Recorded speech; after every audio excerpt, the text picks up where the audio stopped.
दोस्तों जो एएसआईसी की जो वैकेंसी आई है, हालांकि निकली तो ये एम्स के तहत ही है, ऐसा कुछ नहीं है कि अलग आई है। निकली ये आपकी किसकी है? एम्स के तहत निकली हुई। ठीक है। बहुत सारे बच्चों को कंफ्यूजन है। अब क्यों कंफ्यूजन है मुझे इस चीज के बारे में समझ में नहीं आ रहा है, क्या प्रॉब्लम है। सब कुछ सामने आपके साफ नोटिफिकेशन में जब लिखा हुआ है, आप दूसरी चीजों को क्यों फॉलो कर रहे हो? पहले आप ये बताओ। मेंस एग्जाम, मुझे बच्चे बोल रहे सर इसमें तो मेंस एग्जाम होगा। भाई तो अगर होगा तो कहाँ लिखा हुआ है ये दिखा दो मुझे। सर क्या 3 साल का एक्सपीरियंस मांगा है? मैंने नहीं मांगा है भाई, वो डिजायरेबल है। ठीक है। एसेंशियल होता है और एक डिजायरेबल होता है। डिजायरेबल का मतलब होता है वांछनीय, यानी कि होगा और नहीं भी होगा तो भी आपका चल जाएगा। अब मैं आपको एक एक चीज पढ़ के वो बताऊंगा जो आपके नोटिफिकेशन में लिखा हुआ है। और आपको एक बात और बता देता हूं भाई, अगर होगा इसका मेंस एग्जामिनेशन तो भी अच्छा है, नहीं भी होगा तो भी अच्छा है। आपको क्या करना है? क्या आप अभी मेंस होगा या नहीं होगा बोलकर इस पंगे में पड़े रहोगे और आप अपनी पढ़ाई खराब कर दोगे? भाई 45 दिन भी नहीं है आपके पास एग्जाम होने के लिए। ठीक है, आपको पता होना चाहिए एग्जाम ऑन द टाइम करवाएगा एम्स। ये चीज के बाद में मत रहो ना कि सर हम तो उस टाइम पे 5 दिन तक इसी में लड़ते रहे कि मेंस होगा या नहीं होगा। भाई अगर होगा तो एम्स नोटिफिकेशन निकाल के आपको बता देगा, नहीं होगा तो आपका यही नोटिफिकेशन रहेगा। भाई मैं आपको वो चीजें बता रहा हूं जो नोटिफिकेशन में लिखी हुई है कि भाई चॉइस एंड प्रेफरेंस आप तब भरोगे, कब भरोगे चॉइस एंड प्रेफरेंस? जब आपको बुलाया जाएगा लेटर स्टेजेस में, यानी कि जब आपका सीबीटी अभी भरोगे, यहाँ पे चॉइसेस आपको, प्रेफरेंस आपको नहीं भरनी कि मेरी ये आप डबल एओ वाला भरना है, जेओ वाला भरना है और आपका एसएसए वाला भरना है। अभी आपसे सिर्फ सिंपली आपका ग्रुप पूछा जाएगा और आपके ग्रुप के हिसाब से आपको फॉर्म भरना रहेगा। ये चीज समझ में आ गई आपको? ठीक है। ये आपका जो चॉइस फिल करने का आएगा, ठीक है, ये आपको बाद में आपको बुलाया जाएगा जो बच्चे क्वालिफाई होंगे सीबीटी में। समझ में आ गया? वो इनवाइटेड यहाँ पे लिखा हुआ है ना, कॉमन एग्जामिनेशन जो हो रहा है, ठीक है, invited at later stages for the qualified candidate. ये बाद में आपको बुलाया जाएगा आपका चॉइस भरने के लिए। डेट ऑफ एग्जामिनेशन भाई 25 और 26 और 90% आप ये मान के चलो कि ये लोग करवा देते हैं अपने डेट में। अगर बहुत प्रॉब्लम हुई तब आपको ये मतलब तब आपको ये बता सकते हैं कि भाई हम नहीं करवा रहे, लेकिन इन्होंने आज तक टाइम पे ही करवाया है। ठीक है, ये चीज आप ध्यान देना। अब यहाँ पे दूसरी चीज, अगर किसी ग्रुप में, किसी वैकेंसी में, मतलब ग्रुप है यहाँ पे, ग्रुप जैसे मैंने आपको बताया था ना सुबह वाली वीडियो में, जाकर देख लेना। ग्रुप का मतलब है जिसमें भाई यूडीसी है ना, एलडीसी, सीनियर सेक्रेटरी असिस्टेंट, ये सब 4-5 मिलकर एक ग्रुप बना दिया।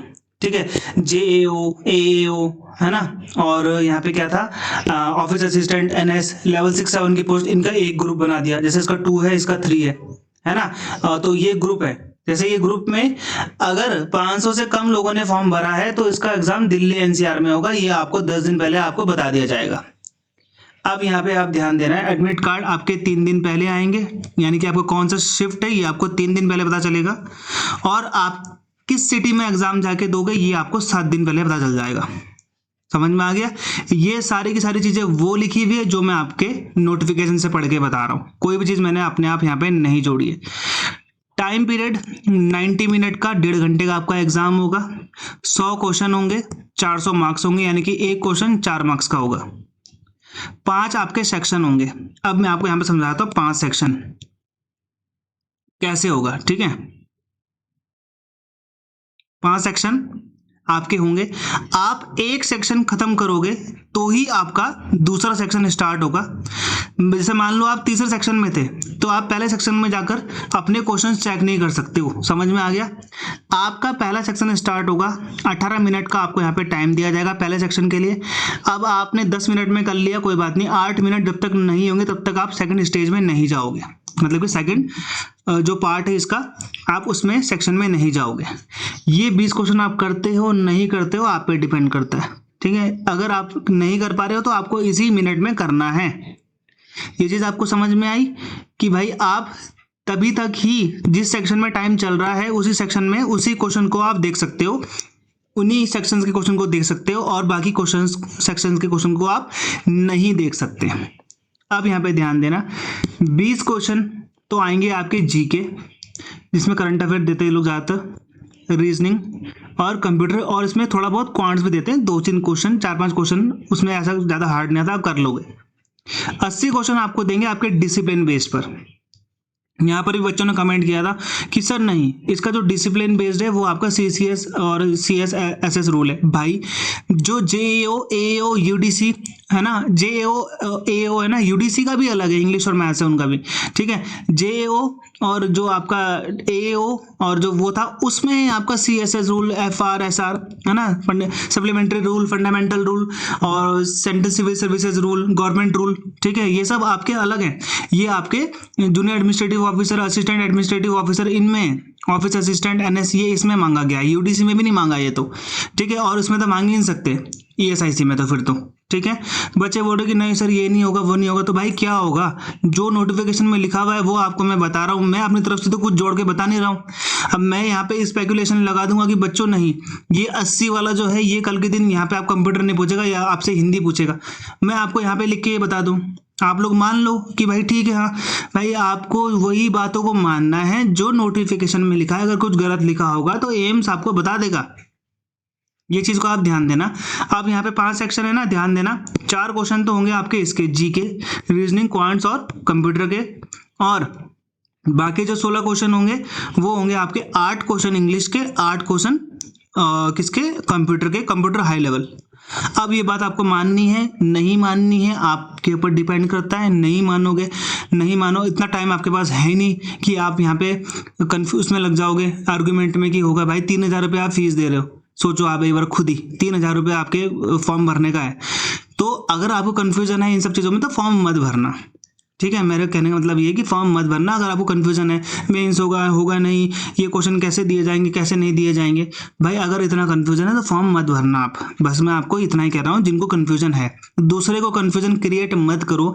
नोटिफिकेशन में जो लिखा हुआ है उसे ही मान लो कम से कम। भाई मैं अपने दिमाग से अगर आपको ये बोल दूँ कि यहाँ पर 80 क्वेश्चन हिंदी के पूछे जाएंगे, बेटा इंग्लिश के नहीं, यहाँ पे गलत लिखा हुआ, क्या नोटिफिकेशन में लिखा हुआ चीज़ गलत हो सकता है? अब मैं किसको मानूं बताओ, नोटिफिकेशन में लिखी हुई चीज़ को मानूं या मैं किसी के घर की कोई कहावत को मानूं कि भाई नहीं ऐसा होगा। देखो यहाँ पे स्किल टेस्ट यहाँ पे जब नहीं बोला है, जहाँ पे यस बोला हुआ है, इनका इन्होंने दे भी रखा है इस नोटिफिकेशन में। सोशल सिक्योरिटी ऑफिसर ESIC में नहीं लिखा हुआ है तो भाई नहीं होगा ना।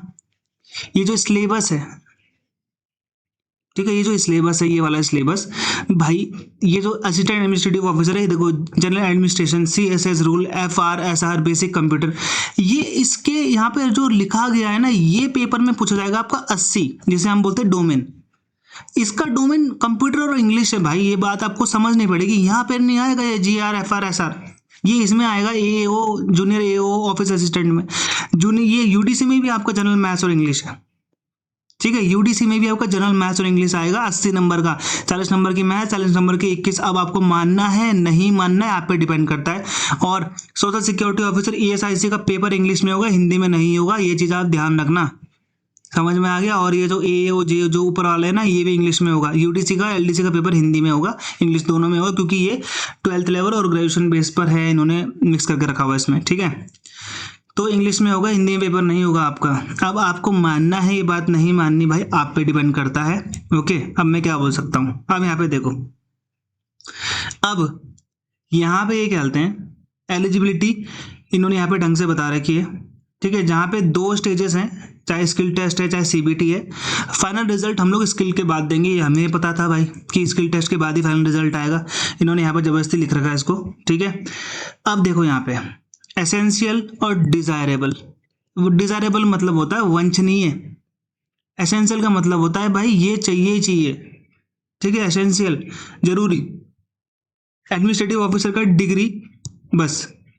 अब आपके पास MBA है नहीं है भाई, इससे कोई फर्क नहीं पड़ता, आपको नॉलेज है गवर्नमेंट रूल की है या नहीं है, कोई दिक्कत नहीं पड़ता, आप ले लो। कंप्यूटर में प्रोफिशिएंसी है या नहीं है, कोई दिक्कत वाली बात नहीं है।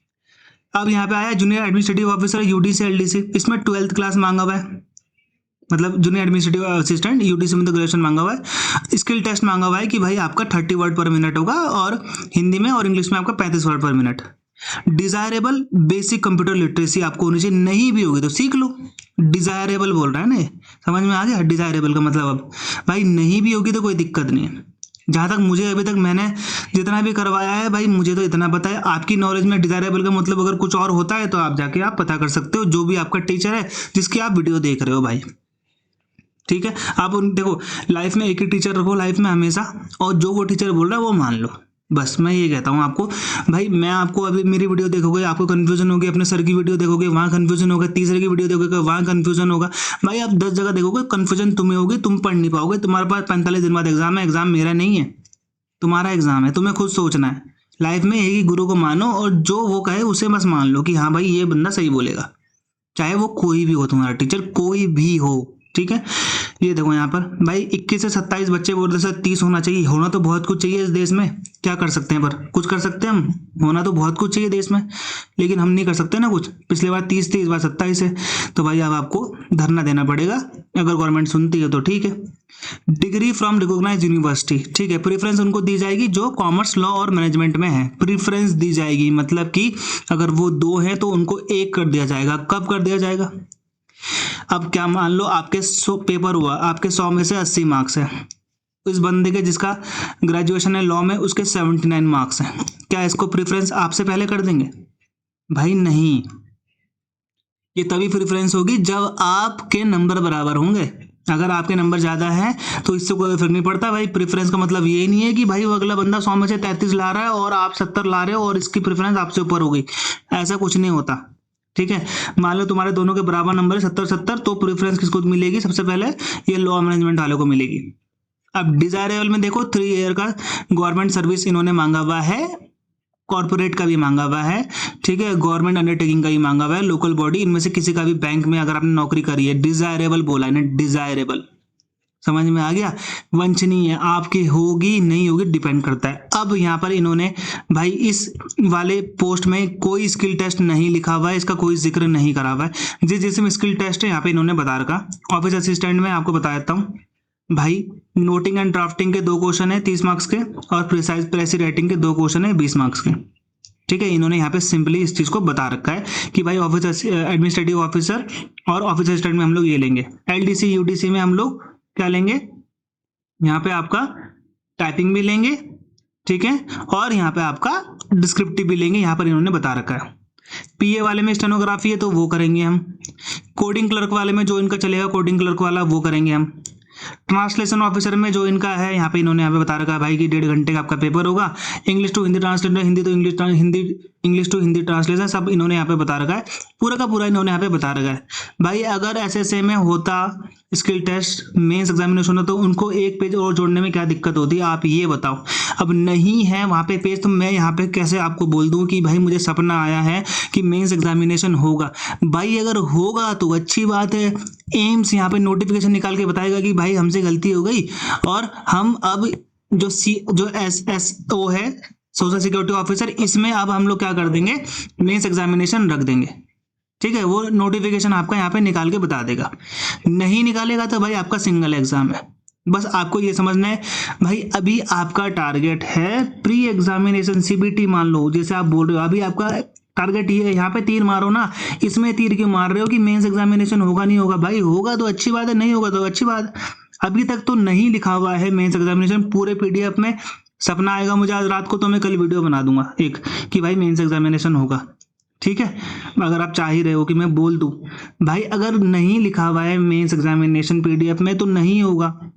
अगर होगा तो यहाँ पे एम्स अपना नोटिफिकेशन निकाल के बता देगा कि भाई इसमें यहाँ पर हमने त्रुटिवश हमने यहाँ पे मेंस एग्जामिनेशन नहीं जोड़ा था, अब हम जोड़ रहे हैं, ठीक है। अभी तक आज की डेट तक जब मैं वीडियो बना रहा हूँ तो मेंस एग्जामिनेशन तो भाई नहीं है, समझ में आ गया, ठीक है। बाकी आप पे डिपेंड करता है भाई, आप मानो या नहीं मानो।